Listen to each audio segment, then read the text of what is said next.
because it picks up pretty much right after the second one, and they're talking to her like they've been buddies the entire series. Yeah, well then there's also Jace. Yeah, he came out of nowhere. He came out of nowhere, yep. And that was a big complaint one of my friends had. They didn't like him at all. He didn't really play a very prominent role. He was gone most of the game. He was just there, just at He was just hanging out. He was just a new character just because. And I feel like they didn't need to do that. You know, like, we had no emotional attachment to these people. I heard this was like easily the best one as far as like story goes and gameplay. There was a variety of different environments that you go through, different weapons. They added a mech suit in this one at some point in the game, so you get a variety of gameplay and a variety of environments to play through. Whereas the second one, you're pretty much the first and the second one, you're pretty much underground almost the entire time. Right. And it gets a little boring to see the same color schemes and the same. Same environments over and over again. It was nice to see different environments. There was green pastures, and then it felt like you were in a volcano at one point with all those emulsions. The lambents and stuff like that. I guess it gave better color to the game too, because I didn't feel like I was all depressed the whole time. But it was nice to see the sun. One really cool thing about it was that it plays off the storyline that, from the first one they used the Hammer of Dawn to try to wipe out all the locusts, and you see the destruction that the Hammer of Dawn did. Like, you are walking through cities that were destroyed by the Hammer of Dawn, and people that are just like, if you touch them, they just melt like ash. They're just ash statues. Pompeii statues. And so, like, instead of like the military like trying to fight people, you're actually teaming up with, kind of teaming up with like with people that kind of like people that have fortified stuff, and they don't like you at all. They're like, you're part of the military, get out of here, like you caused all this. And so you see like these survivors and stuff and all the different kinds of fortifications, and you have to fight them, but yet you kind of have to work with them and stuff. It's really cool. It's on a lot bigger scale than the first two. It also integrates. I don't know, sorry, but it also shows like why this team, this COG team, they're truly hardcore, and they have people that they're fighting for people that absolutely just don't appreciate them and appreciate what they're doing, but they're still going out there and fighting this war for these people. It gives you a different perspective. Like I found myself, man, well, that guy's talking to me crazy. I don't want to fight for him, but Well, this one they're not really fighting for anyone. Like, they even said when they reach the city that Aaron was just talking about, that they don't really care. They're just trying to survive and trying to figure out what the hell is going on with Marcus's dad. That's the main storyline. It's just figuring out what Marcus's dad has been working on and how he's a very prestigious scientist, and he's still. You find like in the game, you find out that it's very imperative that you find his dad because he's been working and studying the Lambent, and he's developed a system to get rid of the Lambent, which is really cool. And so that's like your mission there, is to find him. And you encounter a lot of different things. The Silverbacks, which are the mechs, I think they did that pretty well. When I first heard about it, I was like, oh man, I don't know, like this is gonna turn into like a Transformers game or like a Gundam, something like that. Lost Planet, I think they had mechs. That's what I thought when I heard it. Bioshock. I feel like they did really well though. I feel like after I beat it though, that there were still a lot of questions that they left unanswered. Like, there's still a couple plot holes that were never closed. Like why the Locust Queen's human. They never mentioned that. They mentioned it. They're like, oh, why is she human? As a joke, but they never explained why. They never answered why. Which is, I think, is a big problem for me. That makes no sense to me at all. But she's been in it since the very first one, so they've had this idea for her since the very first one. And they never really and cleaned it up. She's really creepy, dude. She is really creepy. I mean, at the end of every game, like when she's like talking, you're just like, oh man, this is really weird. So they've had this idea since the first one, and I think that gives them more to go off of. That'll make it into another game. Or Right. Like I'm hoping you know? that the DLC, like this one that takes post E-Day, the one that's coming out, I hope that will maybe shed some light on the matter too. Because really, once you beat it, you figure out that the whole storyline goes a lot deeper than it's actually talked about. Like it goes everything. What were your ideas with? I know there was new villains, or I guess I know there was wild tickers. I know that's new. Yeah. Right. So was that Secret annoying? Factor was fun. I thought that really they only added, other than adding the The lambent mutators, right? Aren't they new? mutators. Yeah, the Lambit, once you kill them past their threshold, if you don't get a kill shot on them, they'll then mutate into something that'll shoot like projectiles at you and Right. stuff. I mean, they're crazy. And then like And they this blow worm up. thing comes out of them, and Yeah, the comes up with drudges. type- And they're like, dude, the mutators are ridiculous to bring down because, like I said, if you don't get the kill shots on them, they'll keep mutating and they'll keep coming after you.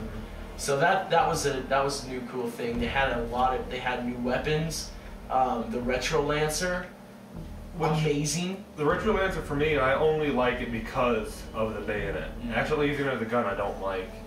But I feel like other than the Retro Lancer and the one shot, were pretty much the best of the new weapons. Funny thing is with the one shot, you know, why do they call it a one shot if it doesn't take down the person in one shot? You know, I had that Yeah, right. problem. Depending on the difficulty, yeah. So you know, it's like call it something else. Well, for the most part, it'll take them down to one Yeah, shot. I haven't played it on Insane yet, so I don't know. But on Hardcore, taking everything out with one shot. All right, so let's wrap up the campaign category. Would you guys say you're satisfied with playing the campaign? Did it end outright? I know there were still some questions up in the air. So your thoughts on the campaign? Mine was, you know, I watched Aaron play the last part of it, and I played most of the game with him, and I was very intrigued the whole time. It kept my attention. I wasn't getting bored. I was like, man, I want more, even though this felt like a long game. So, you know, I thought it was well done graphically. I feel like they shouldn't make any more Gears games because they ended it pretty much where if they made another one, it would be like they're trying too hard. They couldn't make another good Gears game. Like I don't think they have anywhere else they can go. They'd really just be making it just for their own selfish money reasons. Well, the story though, at the end, it closed it. It Perfect. closed it. Done Yeah. Squad is done. Done. Yeah. Like it didn't leave you on a cliffhanger ending. There's some questions, but I think that they'll address that, you know, in the DLCs. So yeah, they ended it real well. The campaign was done awesome. The graphics were good. You know, you meet up with a lot of old friends. You meet up with Hoffman and Dizzy, and like, you know, so it's really entertaining. You get a lot of new weapon variety. You got a lot of different landscapes and formats and stuff, and you know, that's really well. There's this one part in it that you guys will absolutely love. It's the base defense, you know, and you've played it, so right, you right. know you're defending the base against the locusts, and you keep having to fall back. It's almost like Helm's Deep. It's really cool. Yeah. And yeah, go ahead. I had a couple questions. As far as just the story, would you say, let's say a person like myself who likes to play games just for the main story campaign, is it worth buying it just for that? You're not going to play Yeah. anything else, just the story? Right. I say that it's just a rent. No. If you're just going to play for the story and you're not going to play anything else of it, I don't see the point of owning it. I mean, because I really liked, I got the first one late, you know, and I played multiplayer on that one, and I loved it, and I had to get it, got it, and it was awesome. One of my first 360 games. And then I didn't play the second one that much because I didn't hear as much good stuff about it as the first one. I heard like the variety of the gameplay just, you know, wasn't as good, you know, as the first one was. And so I never picked that one up until I heard that 3 was coming out, and I was like, oh my gosh, I have to play this one so I know what's going on in 3. And then I know they're closing this one, so I mean, I heard like it's really fun, like the things they say, and just I heard the story is this is the best one easily, like in every single way. You know, not including the other elements, you know, like the multiplayer and stuff and online multiplayer, but just that. So multiplayer aside, the story mode is great, and what's cool is that you're at least going to play through it twice at a minimum, and you can go through it and enjoy it several times over. You can try to find all the different things like the chickens, the collectibles, all stuff like that, you know. But you're locked out of insane mode to start out, so you have to play it hardcore is probably the #1 difficulty. And you might just want to go through it on normal difficulty just to kind of find out where the weapons are, what weapons you're going to need for the bosses and the things that you're encountering. So you're definitely going to play through it. So there is replay value. My opinion, if you like the first one, you're gonna love this game. You know. Right, and I like the second one too. And yeah, if you're a fan of the series, I almost cried. I would say just campaign-wise, if you're a fan of the series, get it because the campaign's solid enough. It's, you know. And one more question: co-op. Co-op. How does that work? Okay. How is it? They've done a new thing with the co-op that you can actually go online and you can do the co-op with up to 5 people. What is it for?